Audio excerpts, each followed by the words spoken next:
Hello, my name's Colin Crithers, and I'm a student reporter and broadcaster at the University of Iowa. As a journalist, my job is to tell stories, while also balancing everything else going on in my life as a student. But no one tells our stories. So, my goal is to tell the stories of the student journalists, broadcasters, and storytellers all across the country. Let's walk the student beat. Welcome in. Today we're walking the student beat with Matthew Mangam. Matthew, how's it going today? Doing good. Thank you for having me, Colin. Looking forward to talking some student journalism. Absolutely. I appreciate you joining me here. So if you don't mind just starting us off with the basics, introducing a little bit more about yourself and the journalistic outlets you work with. Yeah, so I'm Matthew Mangum, currently a student at Rutgers University, heading into my senior year. I'm the head sports editor for the Daily Targum, that's Rutgers student newspaper. Also write for Hudson River Blue, that's a MLS website that kind of covers New York City FC and basically the New York soccer scene all around that. And I also do student broadcasting for WRSU, which is Rutgers Student Radio Station. Absolutely. We're going to dive into all of those. But first, if you don't mind, just kind of giving us insight on why you fell in love with journalism or what led you down this path. Yeah, so I don't have like a specific like moment that's like that's it that got me in, but I always remember, in elementary school I loved writing, just writing in general, whether it was like stories or whatever. And then in high school I was looking at my electives and I'm like, let's try journalism, let's try that. And news didn't really interest me or stuff like that, but I was like, come on, sports is pretty cool. So in high school I took sports journalism classes, learned how to write there, covered my local high school team for, the high school paper and became the sports editor of that. And in that moment, I was like, yeah, this is awesome. This is what I want to do. So I knew I went to Rutgers, I was like, I got to get involved right away. Yeah, and talk about getting involved at Rutgers, getting your foot in the door there. How did that look? Yeah, so I spent the first semester kind of just adjusting to Rutgers. I probably should have joined a little bit earlier, but like I knew once winter break hit after of my freshman year, I was like, all right, I got to get started. So I reached out to the Daily Targum editors at the time, basically just like give my background that I'm interested in, writing for you guys. And then from there, I covered women's lacrosse as my first beat, which is pretty cool. Looking back at it, very, very different compared to my writing now, and like everything how I kind of covered games. Same thing for the student radio station. I just reached out and I called a lacrosse game that spring.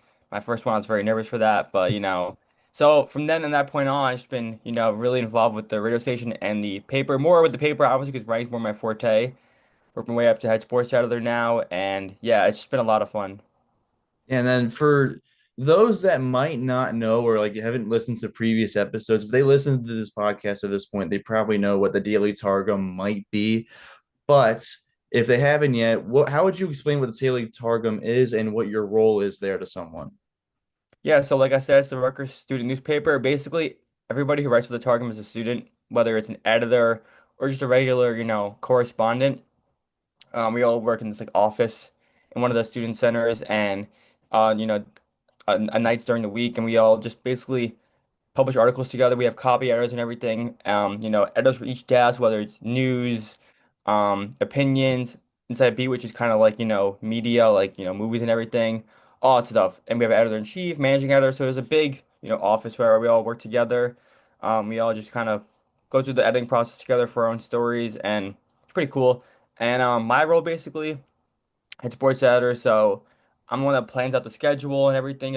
Our publication schedule, like Monday we're gonna run this story, or Tuesday we're gonna run this story, kind of just. And I also have associate sports editor too, so it's not just me. I have someone else that also works with me, but we both edit articles a good amount. But my role is more just kind of like I'm planning out the whole desk and saying, oh, we're gonna do this, we're gonna do that. Of course, he has some say too, but just stuff like that. I was the associate last year, so it was a really easy transition into head sports editor for me. Um, and yeah, it's basically just I kind of oversee the sports desk basically. Absolutely. And you mentioned that your writing is different like now than it would have been on your first initial beat. How so? That's a good question. To me it just seems worse. I don't know how to explain it, but like, it's just kind of like maybe it's like I write clearer now, and I feel like I found my voice. Basically, that's kind of what I want to say. Like, I feel like I have a certain writing style that I follow now, and also it's inspiration from reading other people's works, of course, and talk from people that have read my work, other editors I've had in my life, giving me more advice. So I just feel like I'm able now to write maybe clearer and kind of, like I said, my voice, like the way I want to write. Yeah, I mean, that's something I find to be very difficult in writing. I'm not the greatest writer in general, anyways, but how Hmm. do you say you find your voice in writing? I think the best way is like, you say you want to write a story, right? And you have like clear quotes or whatever. It's like, okay, how do I want to tell this story? And that's basically you plan it out. Like, all right, you want to start here, go there, kind of stuff like that. Like you have to think about the way you want to write something. It's not just like you should start going like really quick and writing words down. Like if I'm writing like a long form story, it takes a while. I'm gonna change things probably 5,000 times, before it's finalized. And maybe that's just being a little bit over dramatic, maybe like, thinking too much about it. But sometimes you read something and you're like, actually, I don't like that. Let's move it back. And then you're like, wait a second, I like it the other way beforehand. So you're going back and forth. And yeah, no one's obviously perfect. There's no right way of doing it. But a way that's, you're satisfied with and you think tells the story properly. That's kind of like the way you want to say it in your voice. I guess that makes a lot of sense there. I'm gonna try to take that with me when I go back to Yeah. school in the fall. But you Hmm. also mentioned calling games with the student radio there. So presents us, what are some opportunities that student radio provides? Yeah, that's great. First of all, I never thought that I'd be able to travel for the student radio calls that I've done, which is pretty awesome. We cover every home and away men's and women's basketball games, any for football. For other sports like soccer, lacrosse, baseball, we do postseason only if we have to travel. But the fact that, going on the road to these other places that you never thought you'd see before in your life is pretty insane. Like really random. I went to Nebraska last year for Rutgers basketball versus Nebraska, and I was like, wow, this Nebraska's pretty empty. But yeah, so it's like I was like, wow. But it's really really awesome. I mean, to have basically, you're a student broadcaster, right? You're sitting there in the booth calling the game, and right next to you, there could be a professional broadcaster doing it. Maybe not professional, but it's just someone that's obviously this is their career, and maybe that's what you want to do. And that person, you're inspired by them. Maybe they're right next to you, calling the game, doing something you're doing. So it's pretty awesome. It's like, it's obviously great networking opportunities. You could talk to them after the game, before the game, kind of introduce yourself and tell them your backstory if you want. I always say do that, always network if you can. Um, but yeah, basically, it's a great, platform for your work, just as a student. And obviously, that's far from the best outcome if you want to do this full time. This is the beginning of your career, but it's still a good way to get your foot in the door and just kind of get started and get practice. Yeah, the network thing is huge. I know before a lot of games, especially men's and women's basketball games, if I'm calling it on student radio, we'll try to Hmm. go down to the floor and talk to whoever's calling the game for the network. Or one of the coolest games I called was on Big Ten Plus. And it was cool because I was calling it with a guy named Jess Hmm. Settles, who typically does color on the Big Ten Network and like Fox Sports. And he's a former Iowa basketball player, so it's kind of cool to like work with a professional Oh and yeah. balance that out right there. Yeah, it's like you're like, wow, like that person I know is like right there, right in front of me. You can talk to them. Pretty much, pretty awesome. No, it was a lot of fun, especially because like my grandfather went to the University of Iowa, and I was texting him like, "Guess who I'm calling this game with?" And he was stoked out, just probably as much as I was for Hmm. it. Yeah, that's awesome. Yeah, but you mentioned going out to Nebraska, but what are maybe your favorite travel experiences? Maybe that was your favorite, but what's your favorite travel experience? Hmm, that's a good one. So I'm gonna have to say when I went to St. Louis with my really good friend Johnny, he graduated, but we basically covered soccer together, men's and women's. We pretty much called like pretty much all the home games for Rutgers. It was like we were the two guys. Like soccer's my big sport. Sure you can tell just from looking at my Twitter or anything. But yeah, so we Rutgers women's soccer was in St. Louis for the Big Ten tournament, and they beat Michigan State to move on to this part in the tournament, and it was like semifinal and final in St. Louis. So we get there. Obviously, they're playing USC, who I think was like number 4 in the country at the time in the semis, and it was a crazy game. Rutgers won in PKs. Bodmer, the goalie, made 3 straight saves. It was a thrilling game. We were like, wow, like we're going to the championship. The championship game was like 3 days later, though, or 2 days later. So we were like, oh, we got a full 3 days or whatever in St. Louis. What are we gonna do? Or I think it was 2 days. But I remember going to this like soccer restaurant, watching some games. We walked in the city a ton. So we had a really, really good time. We were there for like 5 days total. Um, and Rutgers played at St. Louis City Stadium, Energizer Park, which is like really, really nice. And like I said, I'm a big soccer guy, so seeing that brand new MLS stadium that was built like 2 years ago, I was like, wow. And like the broadcast booth was insane. It was super nice. So that was a great trip. Rutgers lost 5-0 in the championship, so that didn't go great. But there was still a lot of great moments from that trip, and it wasn't just, the games. We had a good time, me and Johnny, exploring the city, and it was felt like it was like we were in our own world at that point. It was pretty awesome.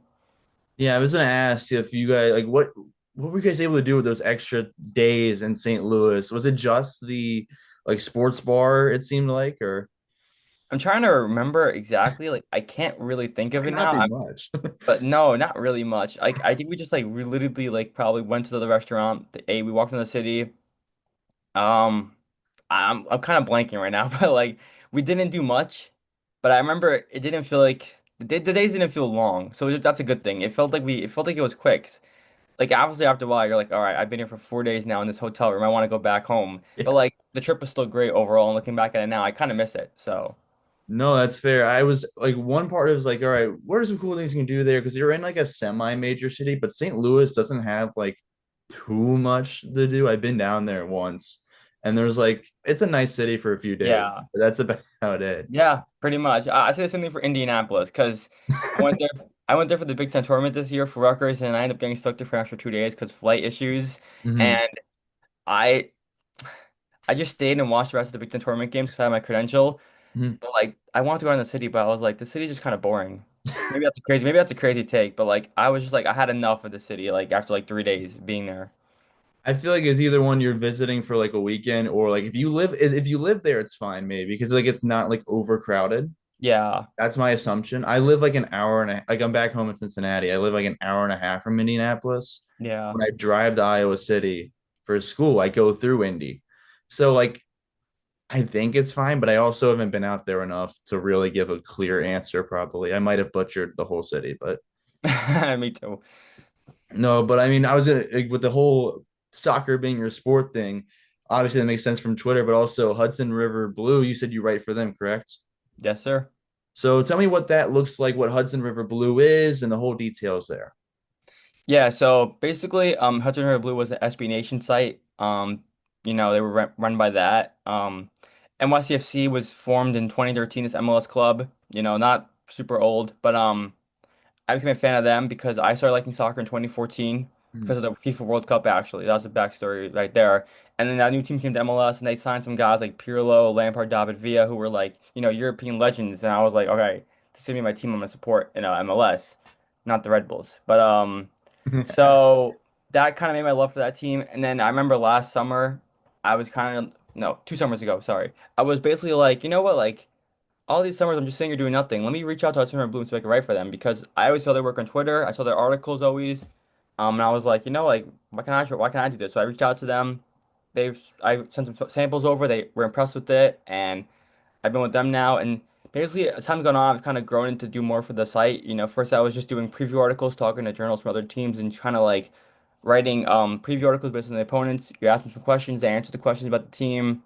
And then started going to games to actually get credentials, which was pretty awesome. I didn't think it was gonna happen. They were like, "Yeah, you want to go to this game?" I'm like, "Wait a second, really? Like, this is my team too." So it's pretty cool, like going to your favorite team's games, talking to the coach and the players after. And I wrote some articles for them, based on the game. And I still do the opponent stuff. That's actually kind of like my beat for the site. I always talk to the journalists from the other team, and I'm responsible for asking questions for the opponent and writing a preview article. That's kind of like my set beat for them. Um, and yeah, like I said, Tri-State soccer scene. So this summer, the Club World Cup was in the United States. A lot of games at MetLife, which is right in my backyard. And I was able to cover those games for Hudson River Blue at MetLife, which is pretty awesome because, the final was there, the semifinal was there. So it was really cool. And I'm a huge soccer fan. So seeing this tournament have some big European clubs and seeing journalists from all over the world was really, really insane. This was a crazy experience for me. Like I didn't think it was gonna happen. It was surreal. No, that sounds super cool to be able to cover all that stuff. I gotta ask, maybe for them specifically, what's your favorite story you've written for them? All right, so I'm gonna say the NYCFC goalie Matt Freeze Hmm. is really good, obviously. He when he came to the team, he was the backup, right? Hmm. And he wasn't really like seen as a great goalkeeper. And I remember writing a story basically saying like this guy should start for the team, and here's why. And since then, he's become a starting goalie. He's been insane. He actually, I was called up for the U.S. national team this summer at the Gold Cup and saved three penalties against Costa Rica. Um, so he was kind of like at that moment he kind of became a national hero because the whole world it was like in awe of this guy. USA lost the final to Mexico in the Gold Cup final, but he had a great tournament, he played every game. So now he's obviously on this national stage, and people are saying maybe he could start, he'd be the starting goalie next year at the World Cup. So I remember writing that story like 2 years ago. Like, this guy should be the NYC starting goalkeeper, and look where he is now. He's in talks to be the USA starting goalkeeper. So I feel like, I remember seeing like talking about that, and I'm like, look where he is now. Like this guy is, he's made it. No, that sounds like a really good thing to share. I feel like I have to share this story while I have the chance to, because I mean, if you can tell over here with my whole baseball thing, baseball is kind of my sport, but the marriage Wow. between them, um, I went out to Yankee Stadium once growing up, and I didn't go for a baseball game though. They had an NYCFC game there, and Oh, that's there you how the go. marriage between the two. And I try to follow up with soccer as much as possible because I mean, we have FC Cincinnati right here in my hometown now. I know they're Mhm. doing pretty good, but maybe for some people, maybe including myself, that aren't keeping up with soccer as much. Give me your outlook on NYCFC this year, how they're looking right now, and maybe some future projections. Yeah, good question. They're very hot and cold, I'd say. They're really good against some of the good teams in the Eastern Conference. I'm trying to think. Oh yeah, they have Miami who have Messi. They beat some good teams. They beat Cincinnati at Citi Field. I was at that game. They beat Philly. I was at that game. So, they beat some good teams. And they've lost some bad games. Montreal, last place in the Eastern Conference, they lost them twice this season, home and away. That's really, really poor. You can't be doing that. Um, and they're really, really bad on the road. They're really, really tough on the road. Most of their games on the road are just, dull performances, either ties or bad losses. So it's weird because the team's great at home. They beat good teams at home. They look like a different team, but on the road, they're very, very different. There's the talent's there, but it's just got to figure out, that mindset, get over that road hump, and win some games on the road. Yeah, no, that's hopefully it can happen. That's the thing with a lot of teams I see in general across sports, not just with soccer and everything, just like getting over the hump away from their home stadium. Sometimes the Yeah. travel beats up on some teams. Yeah, I remember you also asked future projection. Sorry. What was I gonna say?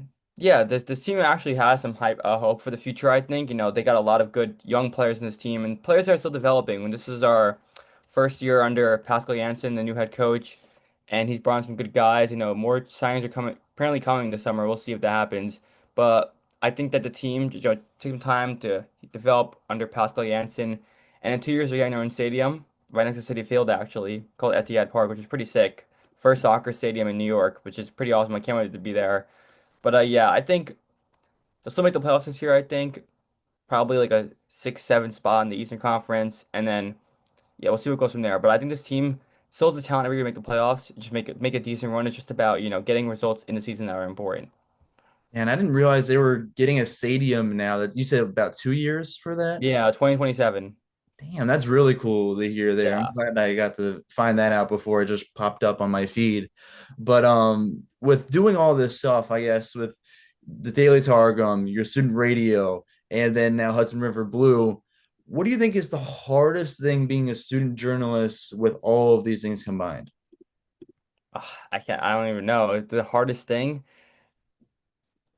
that could be tough. I mean, I think it could be just sometimes balancing classes. That was pretty hard left for me last semester. Or last year, I should say. It was times where I was just like, I got this assignment. I'm like, oh man, like pushing off to the last minute, and it's like you're like, let's say like you have your classes, and then you're done for the day, and you the last thing you want to do is do schoolwork. Like Hmm. you just don't want to do like after classes, I'm going to the Targum office and editing articles, and then I go home, and then I'm like done for the day, and then the next day go to class, do that, and then the weekend comes, and you're like, I have to cover this game. And then you're like Sunday, and you're like, as an assignment due Sunday, and you're like, oh, the whole week just went by because you were like busy with stuff, and it's like the last thing you want to do is write some discussion response. Like you don't want to do that. Like you don't want to be doing that. So it's like that's the hardest thing for me sometimes. It's just like this is class time, this is schoolwork time, this is time free time and stuff like that. Like just finding time to do my schoolwork.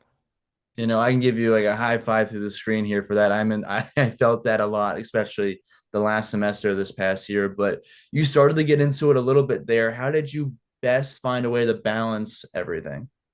Yeah, I'm a commuter, so it's not like I think I'm able to at times to go home and be like, all right, this is the time I'm gonna focus on my classwork. I'd say I usually use the weekends like to do schoolwork probably, or just nighttime. Mhm. But yeah, I basically figured out a schedule where like, all right, this is when I'm gonna do my schoolwork, and it depends each semester with the classes, my times and everything. But usually I have time. I'm able to like try to lock in and do as much work as I can, and kind of grind it all out. So I know like, all right, this week coming up, I'm calling 2 games and I'm covering these games. I gotta get this work done in advance. So just kind of doing like that and working ahead always, thinking ahead like these assignments are these dates. These days I'm gonna be busy, so let's do this. Let's do all this stuff on this day. Kind of stuff like that. Just plan ahead. That makes a lot of sense. And I think is probably the best way to do all of that is just make sure Hmm. you're ahead of stuff. Because then, as you said, it's like 11 o'clock midnight and you've got to get five more assignments done before the next day. So I Yeah. completely get you there. But I mean, obviously, we've talked about a few different things that you've worked through. And I mean, on one side, you do some broadcasting work, you're on the air, but the other side is writing as well. And while some people might not see those meshing as well, I think you'll know that it's not just black and white. You kind of can take things from each and bring it over to your other job. So, how do you see the meshing between those two jobs? Yeah, that's a good question. I mean, obviously they're very similar. They're both covering a team in some way. One's obviously written, one's obviously spoken, you could say. Do you mean like kind of like how like they're similar? What do you kind of mean by the Yeah, question? so like how do you take things from like let's just say one job and learn it and apply it to your other job? Yeah, I think both jobs obviously involve certain skills, whether it's sometimes multitasking, you could say, or just kind of also thinking ahead. You got to plan out. I guess you could say that. Like I said, for writing, you got to plan out how you want to write stuff, plan out your thoughts ahead of time. And for broadcasting, you got to plan out, maybe how you want to discuss something or talk about something, whether it's, pregame, you're talking about this player's injury or something like that, or you're talking about the player's, current form they're in. So I think there's things that are similar in both jobs, and I think, at times broadcasters will take stuff from, written articles to use stuff for their stories. Maybe sometimes writers will take something from a broadcast that was mentioned in their articles. So it's kind of like they're both obviously doing the same thing. They're covering a team, talking about the game. One's obviously different than the other in a certain way, whether it's writing or, spoken. But yeah, there are a lot of similarities, like you said. I think it's kind of like. At times, sometimes I'm writing my article and I'm like, no, I wrote down the way I broadcast it. Let me delete that. It doesn't sound right. I think that's kind of a similar. Sometimes it kind of overlaps for me. I'm like, wait a second, that doesn't read right the way I would if I said it on the air. So it's kind of like I have to delete it and think again. But yeah, I know what you mean. There's a lot of overlap. Yeah, absolutely. And I guess with like the overlap there at the end of writing in a certain way, like how do you separate your written voice from your spoken voice? Like how do you make it still seem natural, but it has its own style? Yeah, that's a good question. I don't think I've actually fully figured out like, from my like broadcast voice yet. I actually don't think I have. I think my written voice I've figured it out. So I think I've done a lot more writing. But broadcasting obviously is just kind of more of a thing I do for fun. That's not really my goal to become a broadcaster. It's just something I do for fun. But at times I'm still thinking like, was it the right way I should have said that? Was that the right way I should have called that? Was that the right tone I had there? I don't know if I fully figured that out yet. But I think for obviously for both and be yourself, but I think for broadcasting it's really more important. It's just really, you know, don't overthink stuff. Just kind of say it. I mean, like you're explaining what's happening in the game, just say it directly. You don't have to overthink it. I think that's kind of if you overthink it, you're gonna wonder like, should I say it like this? Should I say it like that? Just, say what's happening. That's pretty much it. So it's tough to it sounds easy, but it can be a little tough at times to be like, all right, like how do you want to say this? Because people are always going to overthink it, especially when you're, striving to be as best as you can. Yeah, and then when you overthink, like in my case at least, I'll stumble on my words and I'll fall apart and I'll like lose Yeah, the fall right there. yeah. That's definitely where I see myself kind of like growing over the past year. But being the sports editor, this is probably something I should have asked a little while ago. But being a sports editor with Daily Targum, you mentioned how you're scheduling out all right stories to run on Monday, and this story should go on Tuesday. Is there a certain way you look at the like stories that have been pitched to you and think, all right, I want this on a specific day compared to a different story? Yeah, that's a good question. I'd say certain days like Monday and Tuesday are days we kind of go for like maybe the more low-key stories. And not every story is Rutgers related. So we have like people write about UFC sometimes, or just like columns based on MLB and NFL. Those stories will go usually go on like a Monday or Tuesday. Because those days are usually more chill days. And then like, I remember I'm thinking Thursdays are mostly like our heavy day where we have like a lot of previews for the weekend games because we don't publish on Fridays. Well, sports does unless it's recaps. It's a little bit complicated here, but sports kind of has its own schedule. But like Thursdays, we usually run all like our previews for the weekend, whether it's like a football game on a Saturday, basketball game on a Saturday, or they don't really play Saturday, but stuff like that. So usually I'm kind of planning out like, maybe the smaller stories would be early in the week and then the bigger stories like previews and just like, whether it's focused on like anything, it will Rutgers will go more towards the end of the week. So that's kind of it can be tough at times because some weeks you're sitting there and you're like, wow, I have like no stories in mind and you're like, what am I gonna do on a Monday? There's one article and what am I gonna do? And there's times I have to step in and write something myself, just come up with something. And it could be at times you're in class and you're like thinking to your head, like I'm literally thinking in my head, like what are we gonna do this week for the stories? And it's like I'm not paying attention to the lecture at all. Like I'm not even looking at it. But yeah, there's times where I'm just like, anybody have any ideas? And like I hear I hear crickets, and I'm just like, oh, like I guess I gotta figure something out this time. But I'm not complaining. I still love the role and everything, and it's fun to edit people's articles. I like to help people learn. Like I said, I'm not perfect, but I know there's things that people can improve on, and I can spot it, and I'm like, all right, here's what you can do because I was in that spot, earlier in my life. Yeah, no, I that part about being in class and the lecture speaks to my heart. That is what I do a lot of the, I'll figure out which classes work best for me to get other work done sometimes. Oh So yeah, if there's any professors listening, don't listen to us right now. yeah, no. Um, but you mentioned the learning aspect of it. And I mean, obviously, as student journalists, we are still learning a lot of things, but I think we also get a lot of really cool stories that come through our respective like media outlets.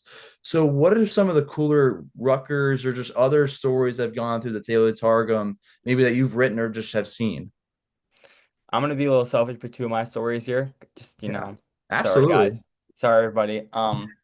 I let's see.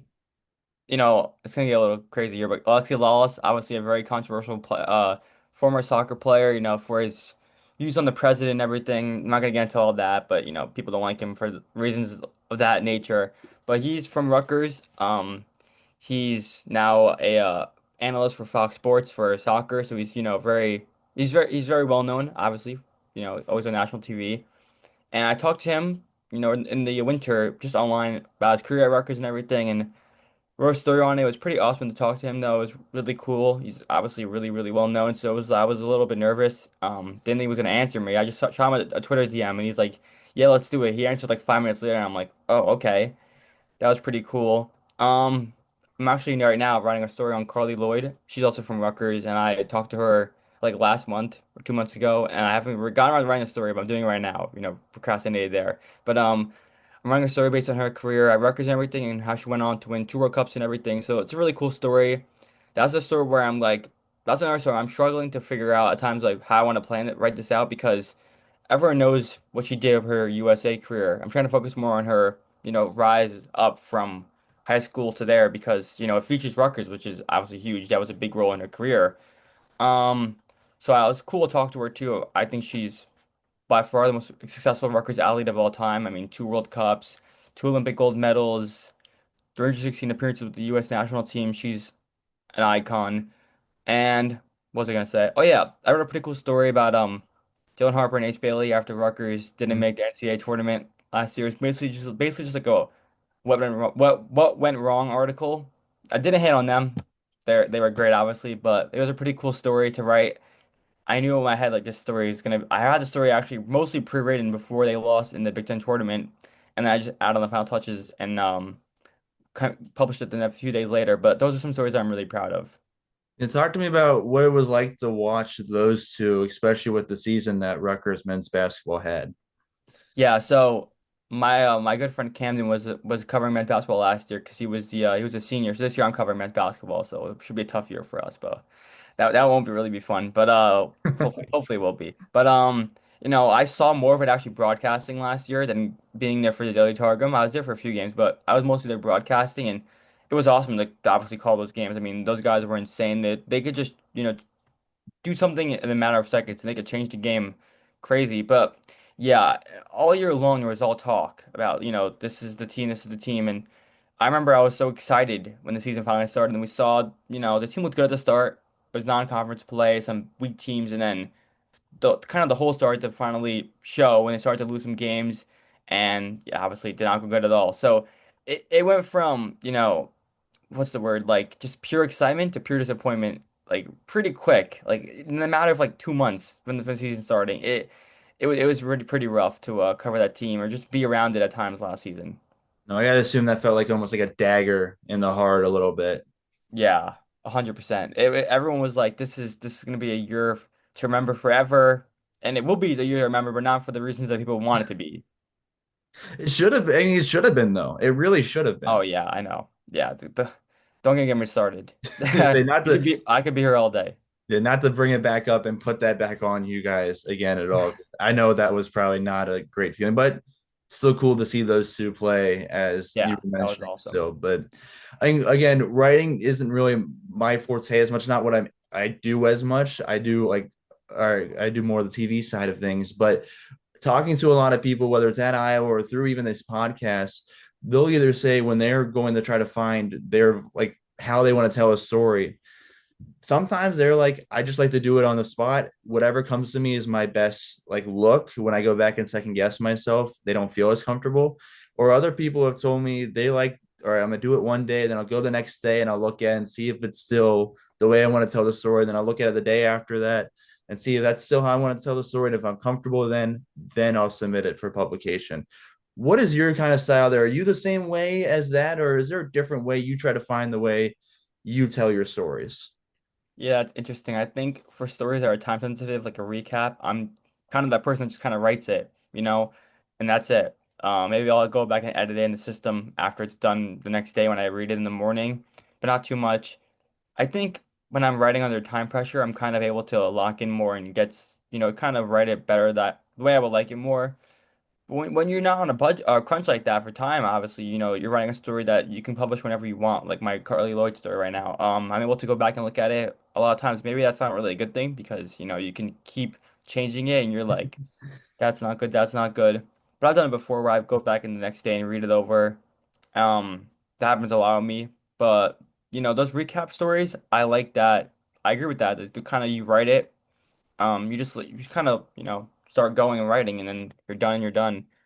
That's kind of at times I think you can also let your voice flow through more because you're not even thinking, you're just writing about what's happening right in front of you. So it's kind of like second nature because, you're not thinking, should I use this word here? Should I start a new paragraph here? Should I remove the sentence? Should I mention the fact that they did this? It's you're just going and whatever feels right.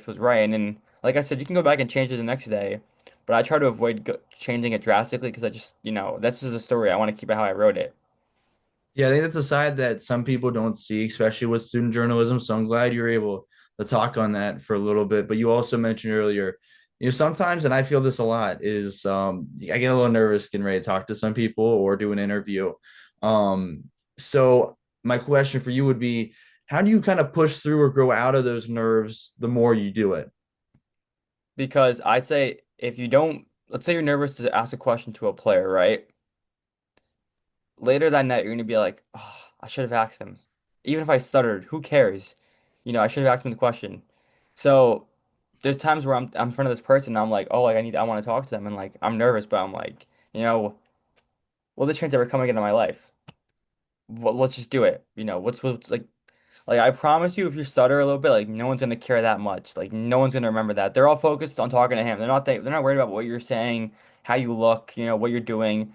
So one, because you're gonna if you do it, you'll make yourself happy, and two, you won't regret it later on. So just always I always think like that. Like like just make the most of your chances. I know it might seem tough and you might be scared to do it, but you gotta just do it because you want to do it. That's the thing. You want to do it. You're just trying to get over your nerves. So just do it, basically.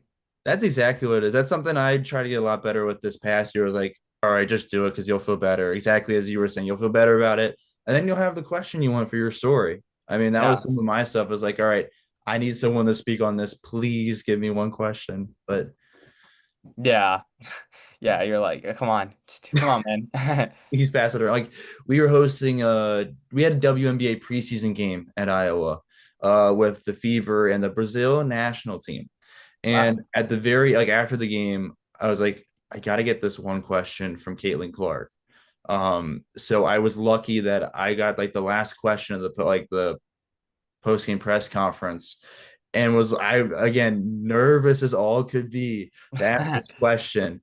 But luckily, I cleared my throat right before and just went for it and got an answer that I ended up using in my story. So, I mean, it's stuff like that. I've Yeah. stumbled millions of times. I've been like, when you talk about going to the Big Ten tournament, was it men's basketball or women's basketball that you were in Indy for this Oh, past that year? was men's. That You're was men. hard too. That was tough. Because I was there. we went in the locker room after, and that was oof. That might have been the toughest moment of my career, like just like talking to players after that. Because I was there for the men's as well, like for Iowa. And I mean, same because you guys, correct me if I'm wrong. First round was USC. Yeah, they lost in double overtime. Yeah, because we Iowa played right before that, and they had beat Ohio State for the first. Like they had played Ohio State in the first round of that tournament for 3 consecutive years, and they Oh, hadn't beat Ohio State yet. So, like I did my story, and I went back out and watched the double overtime, and yeah, that was a great game, but obviously a really crushing result. yeah. I mean, I remember. I think it was if Rutgers won, they would have probably played Purdue. I think it was something like that. And I was like, yeah. Well, me and a friend were like, they're losing after this. So like, it was like, let's just see one win. So it's just like somewhat decent. And then they lose to Purdue, whatever, and they call it a day. But the fact that they lost at USC, and I know the players also were thinking we can win this game. I mean, they beat them at Jersey Mike's Arena earlier in the season. I actually called that game. That was a great game. But I was like, they beat this team once. They could do it again. And for a while, they were leading, and I don't really remember exactly how it went, but I think they were leading, and then they let USC get back into the game in the second half, and then the whole thing happened. And like you were right, that was a crazy game. It was really fun to watch. It just sucked that Rutgers was on the losing side of it. Yeah, I know. I mean, like with Iowa, it was the following night they lost. Is we were not expecting Iowa to go very far in that tournament either. But it was a really weird result where like it was a shootout of score. I don't remember what the score was, but it was Illinois scored in the hundreds, and I think Iowa was in the 80s. Mm, So like they got killed obviously, but it was a high scoring affair, and they lost like their career player who returned from the NBA draft the previous year and then wasn't drafted this year. That's Peyton Sanford. Um, but it was really, yeah, like stepping in that locker room. I remember telling people like the same thing. It was tough watching some of these guys like kind of break down, hug it out. I don't know if your guys' situation was the same, but when we walked in with a few other reporters, and we all kind of like stopped for a minute before starting to ask some questions because they were all hugging each other and kind of saying like great season to each other. So we gave them a few extra minutes hmm to get that over and get through some of that. Yeah, I was actually like a few minutes late to the locker room, so I missed a chance to talk to Harper and Bailey, but someone sent me the audio for them, which was pretty nice. So I was able to use those quotes. But I talked to the other guys because I remember walking in and he's like, "Oh, the SAD's like, oh, sorry, Harper and Bailey already done talking," and I was like, I saw them in the corner with like their heads in the towels. I'm just like, ugh, this is an awkward sight. Like, this is really, really awkward. And like, you could just like the room was just completely quiet. Like, first of all, the SAD was whispering to us. So that's what also another thing. He was whispering. All Yeah. the players were just staring down. Like, no one was like talking or like looking at each other. All just like head in the ground, head in the towels. And I went to the players and asked them questions. And like, their quotes, they didn't really want to say much. Their quotes weren't great. I wasn't expecting that. But it was just a moment where I was like, wow, like it just felt so awkward. And these are guys I talked to before in the past and after wins, and they were like super great, gave great answers. And, it looked like they didn't want to see me at all. And I'm not surprised, they don't want to talk to me. That's the last thing they want to do. But yeah, it was a tough moment. And I still haven't experienced the moment as awkward as that yet. I don't really want to, but I'm sure I will eventually. It's that's hard. That's something that you're not prepared for. It's tough. No, it was that's what I've told people exactly. Is I don't think you can really prepare for being in that moment until you're in it because it felt so awkward. I was like, who even wants to ask the first question? Because yeah, we're there to do like a job, and obviously both sides respect that. But I also know the human side of that of like, yeah, this is the end of some of your careers, or this is the end of a tough season, And like at that Yeah. point too with Iowa, they knew they're probably losing their head coach as well, which they did. Um, yeah, so like being in that moment, I didn't even know how to like get through and kind of break the silence of asking a first question. Yeah, I think I just went up to a player and asked him a question. Like, I just kind of was like, screw it, let's do it. And obviously, I wasn't pleased with like listening back to the audio. Like, my voice, you can hear I'm very like quiet and like I even sound a little bit like low to and like a little bit out of place. Like I didn't sound like myself because I was just really weird. And for Rutgers, I think it's even worse because that season they knew it was a failure. The players knew it was a failure. All of them did. Harper and Bailey were like, this is not the way we thought it was gonna go. A lot of the players were like man, like this season just sucked. So I know that also added to the feeling. And yeah, you're right. I mean, it's one of those guys that was the end of their career, so it's a very emotional moment for them. They've been playing basketball maybe their whole life, and now they're done just like that. It's tough. I remember after women's soccer lost to UConn actually at a Yursak Field, our home stadium. I went down to the coach, the pitch to talk to the coach. I saw two of the players like just bawling their eyes out because that was in their soccer careers too. But one of them went on to play in the NWSL. But at that moment it was, and it was just like I was like, I can't even. I don't even want to look. Like I feel like bad, like just like looking at them or anything. So it's like it's tough. It's just really emotional seeing someone else go through that where you're just kind of right there is like it makes you feel a little bit like weird. Yeah, no, it really does. I was thinking about the indie tournament again because we were talking about, no one's gonna remember if you mess up a question or anything. No one remembers that I messed this up, but I remember, and I'm going to share that it was after Iowa beat Ohio State. You know the room where they had the press conferences in? Yeah, that big room and stuff, so like the tables and the food and everything. Oh yeah, well the food was nice. Let me tell you, I was a constant snacker all day because I mean the motto is if it's free, it's for me, right? I was always eating those M&M cookies. Oh, they were so good. I know. They were so We go back like, did they restock them? I hope they did. And they did. I was like, yes. yes. I would take like two at a time and just bring Yeah. them back to the table while I was working. Yeah. See, exactly. They were so good. That's the way they do it. And then I would like because they had like the sodas and the waters, and I'd get a water around then, but I was being a little weird with getting a bunch of sodas because it was free. And I'm like, I don't have to pay for water in most places. I had to pay for a soda. So I gotta get Of the soda course. while I can. I sound like a college kid, don't I? But And we're still college kids at the end of the day. exactly. I mean, that's what matters. We're still typical college kids. We just get to do a really cool job, right? But it was like after Iowa beat Ohio State, we're in the room and traveling. It was me and one of our like newspaper guys, who's now one of the co-sports editors at Daily Iowan, Hmm. and we're sitting in this room, and the winning team would go up first. So it's Fran McCaffrey, head coach, and two of the players step up. And as they start stepping up and walking to the room, I look at the other guy with me. His name is Matthew McGowan. And I was like, where's everyone else? We were about the only two reporters in this room to ask questions. And there was like one or two other guys that trickled into the very back, but they weren't like covering Iowa or Ohio State. They were just general like indie reporters. Um, so like they're like, all right, questions for the players first. So Matthew asked a question, and I asked a question. They're like, anyone else? No one else was there to ask questions, and we didn't really have too much more. So they dismissed the players and like, all right, questions for Fran McCaffrey. Um, and at this time, I got sick the day before. Not like sick as in like, oh, I had the flu or anything, but like I lost my voice type of sick. Hmm. So I'm trying to keep up and ask all these questions. And it was just me and him going back and forth. We each probably asked like four or five questions to Fran McCaffrey to keep him there. And the very last one, I'm getting ready to ask a question about Illinois because he's like Matthew asked the question that I was going to ask. So I'm like, all right, I got to think of something different. They already handed me the microphone. So I'm asking this question. And again, I've lost my voice and I'm asking about question 4 or 5 at this point. And I'm looking up, and Fran McCaffrey, if you don't know, very stern, doesn't like answering some questions, Hmm. stares me down, and I start going, so when you look at this game some more, like I couldn't get it out. I completely lost it and could not say anything. So I'm like repeating myself and trying to stumble over and get to the point of this question of like, about Illinois basketball, whatever it may have been. It ended up working out just fine, but it was like I really didn't think I was gonna get the question out for a minute because it was stuck in my throat.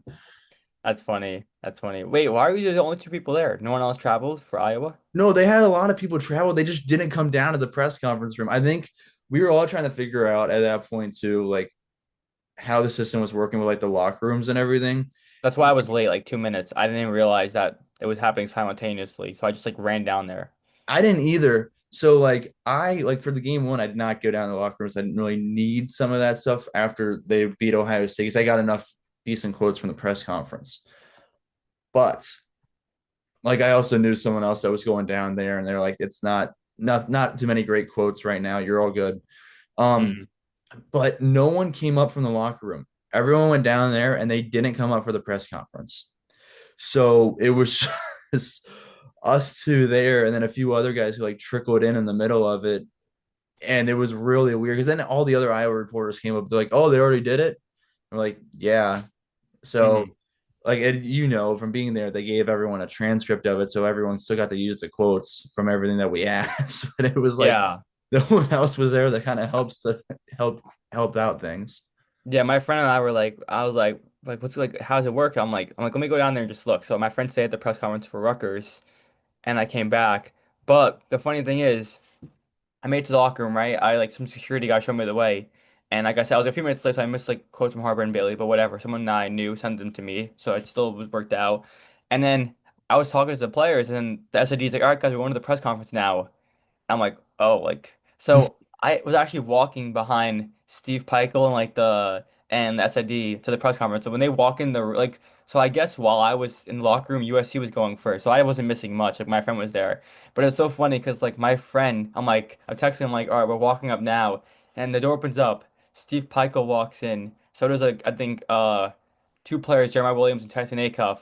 And then right behind them is me, like just walking in behind them, because I was still in the locker room talking to the players, and the SIDs are there too. But it's just so funny because like my friends like you're just walking right behind them, like you look so like stupid, like not stupid, but, like just out of place, so goofy.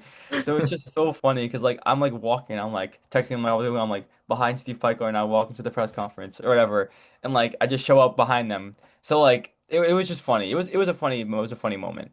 It was, but it also like wasn't too clear that that's what was happening. Like, they're doing it No. simultaneously, and it made it so hard because you can't be in two places at once. Exactly. That's why I was like, let's just split up. And like I even asked one of the workers in the press conference room, like, is the lock is the I said is like the locker room interviews happening now or whatever open? And they're like, I don't know.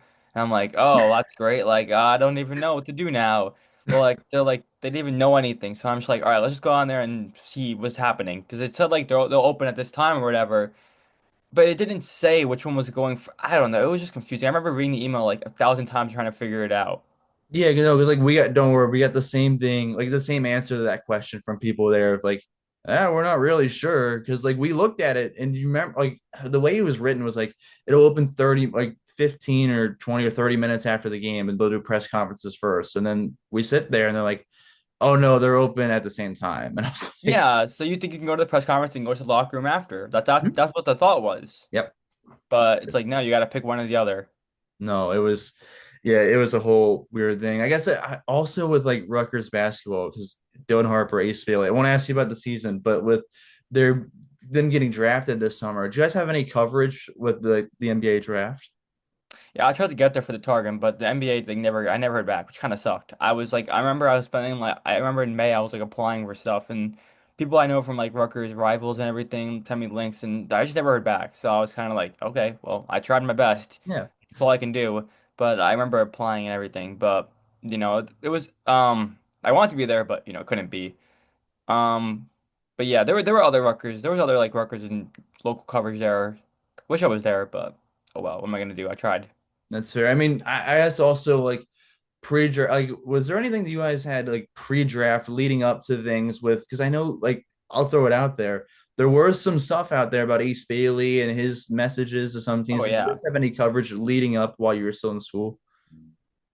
I mean, well, after the Big Ten tournament, we talked to Ace Bailey. Well, I used quotes, not they weren't my quotes, but I used quotes about his NBA stuff, and he was kind of just saying stuff like, how he wasn't basically saying he was going to the NBA draft, but then he did. Um, it was I didn't really write a lot about his stuff with skipping the practice with the Sixers or whatever and skipping whatever this and saying this about the Jazz. I didn't really cover it. We didn't really cover the Targum, but other outlets did. But yeah, it was like, if I went there, I would have covered more stuff about that and wrote about it. But since we weren't there, I wasn't really able to get stuff like that. No, that makes a lot of sense. It also makes it hard while you're on campus too, and you're also covering all the other sports. There's a lot of, I feel like a lot of those guys in the professional sense are on the beat for like two, three sports in their different seasons typically. So it's a lot harder Oh as a yeah. student journalist because you're overseeing every sport on campus pretty much. Yeah, I mean also like it goes back to like the classwork stuff. Like there's sometimes things will happen, like a thing will break and you're like, ah shoot, like I was in class, whatever, I missed it by like a second or two. Or like also this is another thing I want to kind of mention that, it goes back to student journalists, but like there's times student journalists kind of like get pushed under the rug.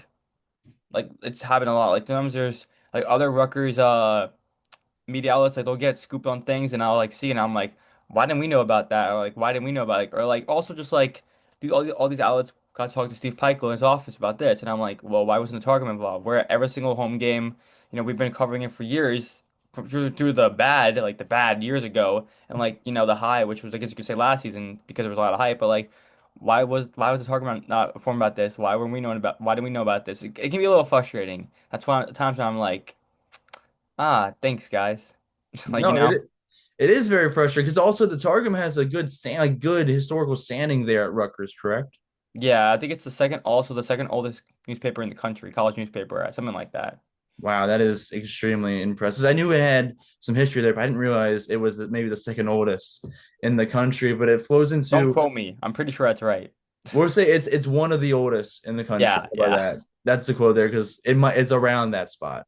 Yeah, it's like Okay, from like the 1800s, 1869, 1868, something like that. I should know when the Daily Iowan because like on TV sides, DITV, it's Daily Iowan TV, or the same thing. So I should know when the Daily Iowan started. I don't off the top of my head, but I know it's pretty old as well. I don't know if it's that old, but with the whole student journalism thing, sometimes it gets overlooked sometimes, and that's a big thing of why we have this podcast right now is to share, at least maybe even in your words, why student journalism shouldn't be overlooked, why people should pay attention to student journalism and their stories and what's happening. Yeah, I just looked also. It's the second oldest, so that's good. So I was right there. So, good job. Yeah, yeah. But I think one thing to remember with this is that a lot of professionals come from student journalism. So maybe that guy that's writing for this website, he gets all the scoop. He's really well known, but like he started where I started. So it's like, at times I'm like kind of like think about it like that. Like, every this is the starting point for a lot of people. Like, yeah, maybe we're students, but some people are good enough to go on and have careers in this. So I think it's kind of like people just think like, oh, like they're just kids, like, whatever. They're doing this for fun. They just want to like they want to make their college experience cool or something like that. People don't always think the same way, like, oh, like this is a student journalist that's really trying to make this their life eventually one day, and this is really important to them. Like this, going to this press conference, getting this question is really important to them more than maybe just a person that's there just to be like, yeah, I'm kind of bored and I want to call games for fun. So, it's kind of like I said, it goes back to that part where it's like, oh, they're just kids, they don't make money off this. They're not doing this. They're doing it maybe for their class or something. They're not doing it for this. So it's kind of like that. There's that mindset behind it, but they don't. Not everyone thinks the same way. Like, oh, student journalists could be good too. Like, some of them, maybe they're like a diamond in the rough. Like they're the next big, whatever. Like that you never know. No, it's a good point. There's a lot of people you find in journalism who pair up with some of those professionals, and I think another thing I'll ask is, I mean, in your terms, what are some of those aspects or things about student journalism that just makes it so unique and special compared to other forms of journalism? Well, I think that um there could be a passion behind it. Like I think I have the passion where like I'm always gonna do like whatever I can to cover this story, to get this quote, to write this article. So yeah, I'm always gonna try my best. And also like I don't know if I want to say like it's unique, but like like it kind of is like it's not as traditional as like writers have been doing it for 40 years or 50 years, like more experienced people. Like I said, it could be worse too because they started their careers. But it's people that are hungry to learn. They're motivated. They want it right. They're curious. Maybe people get burnt out after time being journalists. They're like, oh, like I don't want to cover this anymore. Like I'm just kind of doing it just to get my bills paid or whatever. Like, but like me at least, like I want to do this. I want to cover this stuff. I want to do as much as I can. So, there's that passion behind it to find a good story, to write a good story, to tell a good story, all that. There's a lot of motivation behind it. Absolutely there. I mean, that's for the same thing I feel there with the motivation. I love doing all this different stuff. And I think that's the nice thing that we can show through this podcast is every single person on here has a passion and they show it through all their work, which again, if you want to share, there's a chance here. The nice thing about journalism, especially as a student, is networking. It's really important. So a chance here for you to plug all of your work and give a shout out to the people to give a look at after they listen to this. Yeah, so you could just look up my name, Matthew Mangum, on like Twitter and everything. That's where most of my stuff is on Twitter. And you can just look it up. You'll find my Hudson River Blue work and Daily Targum work. And yeah, I guess next year for Rutgers, I'll do some football coverage with my other sports editor, and then I'll be doing basketball in the winter. Then I'll graduate from Rutgers. And then for Hudson River Blue, I'll just be covering NYCFC again the whole season. They're in season right now, so I'll be covering them to the playoffs and then however they do next year. So, and then from there, we'll see what happens. We'll see what happens in my career. And maybe I'll be covering the World Cup next summer for Hudson River Blue. We'll see. That'll be pretty sick because the Club World Cup just happened. Now I have a chance to maybe cover a World Cup next summer. So hopefully that will happen after I graduate. That'd be sick. Hopefully it happens because I know I will, and hopefully everyone else will continue to follow you. And I'll link everything in the description for this. But Matthew, again, thank you for joining me, and I really appreciate you giving me some of your time today. Of course, I had a great time. Thank you. Thank you for listening to this episode. Make sure to follow along with Matthew and check out his work as he begins to lead the sports section of the second oldest student paper in the country. And if you want to stay up to date with all upcoming episodes of the Student Beat, make sure to follow me on Twitter at C_Crithers33. We just walked the Student Beat. I'll see you next week for a brand new episode.